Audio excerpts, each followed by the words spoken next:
तो फिर आज के तारीख में एक ऐसा बीमारी चला हुआ है जिसमें हमको थोड़ा सा हमारे शरीर का एक अंग है जिसको हम कभी ढकते नहीं हैं, और जिसको हम आज तक ढकते नहीं हैं, चाहे जाड़ा हो, गर्मी हो, बरसात हो, उसी अंग पर इसका आक्रमण हो रहा है, इस बीमारी का। और वो है आपका नाक, मुंह और आँख, जिसको हम कभी ढकते नहीं हैं। कितना भी जाड़ा पड़े हम वैसे ही खोले रखते हैं। अब आज के तारीख में भी पूरे शरीर को हम कंकड़ से, पत्थर से, धूप से बचाने के लिए, और यदि हम पूरे शरीर को अपनी रक्षा के लिए वस्त्र पहनते हैं, टोपी लगाते हैं, तो फिर आज के तारीख में थोड़ा सा चेहरा ढकना है, मुंह ढकना है, नाक ढकना है, आँख ढकना है, तो हम क्यों न कोशिश करें। उतना के ही बगैर ये बीमारी फैल सकती है। और जो कोरोना की बीमारी है माता जी, मैं बता दूं, वो सीधे तौर पे हमारे सांस नली की बीमारी है। उसका जो वायरस है, जो छोटा सा जो कीटाणु है, वो सीधे हमारे नाक के संपर्क में आएगा। यदि हम दिन में कहीं अगर हाथ बार बार नाक पर हाथ लगा रहे हैं तो हमको पकड़ सकता है। इसलिए कभी भी नाक पर हाथ न लगाएं, कभी भूल करके भी। आप ऐसे हाथ पे अपना शर्ट या कुछ भी पहने हैं तो इससे नाक पूछिए। छींकना हो तो इस पर छींकिए, कभी हाथ पर ऐसे मत छींकिए या खुले तौर पे मत छींकिए। इतना आप पूरा ध्यान दीजिए। कभी सार्वजनिक स्थानों पर मत छींकिए, आप ऐसे छींकिए या कपड़ा लगा के अगर आप छींकते हैं तो कपड़ा को तुरंत हटा दीजिए। कोई कपड़ा पहन के बाजार जा रहे हैं, घूम रहे हैं, तो उस कपड़े को आप शाम को आके पानी में अलग से डाल दें और उसको साबुन से धोने के बाद ही, सुखाने के बाद ही पहनें। मास्क एक रखे रहें, जो आपके कोटे की दुकान पे गांव के प्रधान जी या जो अन्य आपके जो स्वास्थ्य कर्मी हैं वहाँ पे अगर उपलब्ध नहीं है तो अपने भी आप कपड़ा का सी सकते हैं। कपड़े के मास्क में ये फ़ायदा है कि आप इसको आज पहन करके शाम को धो सकते हैं। ये जो मास्क पहने हैं ये ज़्यादा दिन नहीं चलेगा, एक दिन से अधिका इसको यूज मत करिएगा, ये खराब हो जाए, एक बार धुलेंगे टूट जाएगा सब। इसलिए कपड़े का मास्क तैयार करिए। और डेली कभी भी आप भीड़ भाड़ में जाइए, किसी के घर बिना मतलब के मत जाइए। अगर जाइए तो पता नहीं उसके घर कौन कौन आया था, कौन कौन गया है। तो आप किसी के घर जा करके और आप वहाँ मास्क लगा लीजिए, बात करिए, और बात करने के बाद आप जो है अगर घर पे आते हैं तो साबुन से बिना हाथ धुले आप कभी भी अपने बच्चों को या घर के लोगों को छूने की कोशिश कभी न करें, क्योंकि इससे जो क्या होता है, संक्रमण फैल सकता है। और एक बार अगर फैलेगा एक आदमी को तो वह रोकने के आपके बस में नहीं है। आज हमारे देश में 4 लाख से अधिक लोग, पूरे आप देख रहे हैं कि दुनिया में संक्रमण इतना तेजी से बढ़ रहा है। दिल्ली, मुंबई जहां हमारे लोग कमाने गए थे, सब घर चले आए हैं। इतना ज़्यादा नुकसान, सबकी कमाई रुक गई है, रोटी रुक गई है, कितना नुकसान हो रहा है। यदि हम उससे बचाव नहीं करेंगे तो हम सुरक्षित नहीं रहेंगे। मास्क कभी भी पहनिए तो ये जो मुड़ा हुआ हिस्सा है नीचे रहना चाहिए, नहीं तो कोई छींकेगा उसी में टपक जाएगा, रिस जाएगा और कोई भी संक्रमित हो जाएगा। इसमें 4-5 चीज़ों को बहुत ज़्यादा ध्यान देने की ज़रूरत है। पहले तो आप कहीं पर भी जाएं तो आप डिस्टेंस रखें, दूसरे से दूरी बना के आप रहें ताकि आप किसी के संपर्क में न आए। उसके बाद आप अपने हाथ को नियमित रूप से जब भी कहीं पे इधर उधर जाएं वो धोते रहें। इसकी वो जो आपका वायरस है जो बीमारी फैलाता है उसकी सबसे बड़ी कमजोरी है साबुन। साबुन से वो तुरंत मर जाता है, इसीलिए 20 सेकेंड हाथ धोने के लिए कहा जाता है। और वो साबुन से नियमित रूप से आप हाथ धोते रहिए, घर पे अपने बने रहिए। जरूरी ना हो तो आप बाहर कतई ना निकले। ये नहीं कि सरकार ने छूट दे दिया है व्यापार करने के लिए तो कोरोना खत्म हो गया है, खत्म नहीं हुआ, उससे ज़्यादा फैल रहा है।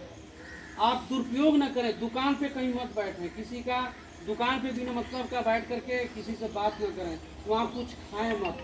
जो भी खाना है खरीद लाइए, घर पे देखिए और सुरक्षित ढंग से तब उसका सेवन कीजिए, सब्जी हो चाहे कोई भी चीज़ है। उसके बाद कफ, जो आप जो है अपने जो कफ है उसको आप कंट्रोल में करिए, ठीक है।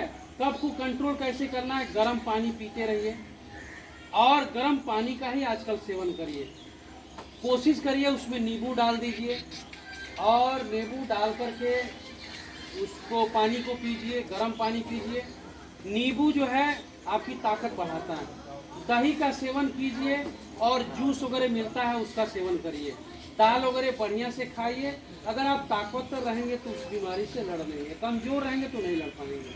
आपको हम बता दें, ये बीमारी यदि 100 लोगों को पकड़ रही है तो 100 आदमी में 80 आदमी इससे तो लड़ रहा है, लेकिन 20 आदमी जो है नहीं लड़ पा रहा है, वो गंभीर हो जा रहा है और उसमें 4-5 आदमी की मौत हो जा रही है।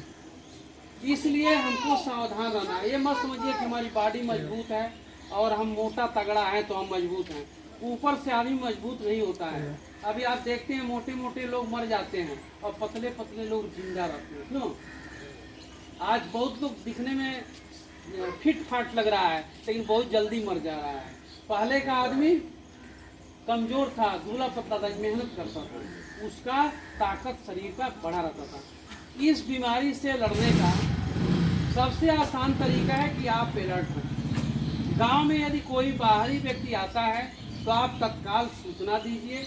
आपको बुखार या सर्दी जुकाम होता है तो आप तत्काल जो है हेल्पलाइन पे फ़ोन कीजिए और बताइए, तब आप सुरक्षित रहेंगे। आपको इससे लड़ने के लिए कोई पुलिस भी आपकी पुलिस खुद चपेट में आ जा रही है, डॉक्टर खुद चपेट में आ जा रहा है, इसके लिए इसके सिपाही जो है आप खुद हैं, तभी आप लड़ पाएंगे। गांव में अगर कोई व्यक्ति घूम रहा है बाहर से आके डायरेक्ट, तो उसको सावधान कर दीजिए, भाई अपने कहीं पड़े रहो, किसी के घर मत जाओ, उससे कोई गांव का आदमी बतिए न करे। आपको बता दें, गौरी बाजार में, बेलकुंडा में, बसंतपुर में और आपका रामपुर चौराहे पर और सोना लक्ष्मण में एक आदमी की एक्सपायर हो चुका है। फिर सिरजमदेई में अपने एक आदमी को पकड़ा था। इतने लोगों को पकड़ रहा है और डेली इसका इन्फेक्शन हो रहा है। इसलिए हो रहा है कि आप गौरी बाजार में चले जाइए, कोई चाय की दुकान में बैठ के बात कर रहा है और कोई इधर उधर बात कर रहा है। और जो हमारे बुजुर्ग लोग हैं, जो बूढ़े हो चले हैं, उनको ज़्यादा सुरक्षित रहना, क्योंकि उन लोगों को इन्फेक्शन का डर अधिक है। जो लोग कमज़ोर हैं, जिनकी दवा चल रही है, जिनको कोई बीमारी है, अगर वो चपेट में आ जाएंगे तो उनको बचाना मुश्किल हो जाएगा। इसलिए बुजुर्ग लोग इधर उधर ना घूमें, कोशिश करें कि वो घर से ना निकलें, जो ज़्यादा उम्र के लोग हैं। इसलिए बच्चों को आप इधर उधर न जाने दें, किसी के घर मत जाने दें और बच्चों पर ध्यान रखें। दूसरी चीज़, आप राशन और दाल इसलिए खाते हैं कि आपकी बॉडी मजबूत हो। यदि आपको लगता है कि आपको ये चीज़ नहीं मिल पा रही है तो आप फ़ोन कर सकते हैं। क्या बोलते हैं, जो हेल्पलाइन बना है, आप अपने गांव के जो आंगनवाड़ी कार्यकर्त्री हैं इनको आप बता सकते हैं, जो आशा हैं उनसे बता सकते हैं, जो एएनएम हैं उनसे बता सकते हैं। और यदि कोई आपकी बात नहीं सुनता है तो आप ऊपर अधिकारियों को या किसी को शिकायत कर सकते हैं। अगर कोई ना सुनता हो तो अंत में हमको बता सकते हैं, जो हमको सबको सुनवा देंगे, ठीक है। अगर कोई ना सुनता तो हमको बताएंगे तो हम सबको सुनवा देंगे। तो आप इतनी चीज़ों को लेकर के आप चलिए और देखिए, ये सेवा का भावना है। जैसे सब लोग सेवा कर रहे हैं और जो जितना ही बढ़िया मन से सेवा करता है वो उतना ही ईश्वर के करीब रहता है। मैं बता दूँ, अभी सबको दायित्व मिला है। हमको क्या दायित्व मिलता है? हमको हमारे जिम्मे कई दायित्व है। जैसे आपको कोरोना से मैं जागरूक कर रहा हूँ और किसी विद्यालय में बच्चों को पढ़ाता भी हूँ और कभी उसमें समय मिल जाता है तो आपके लिए जो समस्याएं होती हैं उस पर भी गौर कर देता हूँ। कहने का मतलब है, जैसे कोटेदार हैं, आपके ध्यान रखना कि कोई व्यक्ति हमारा गांव का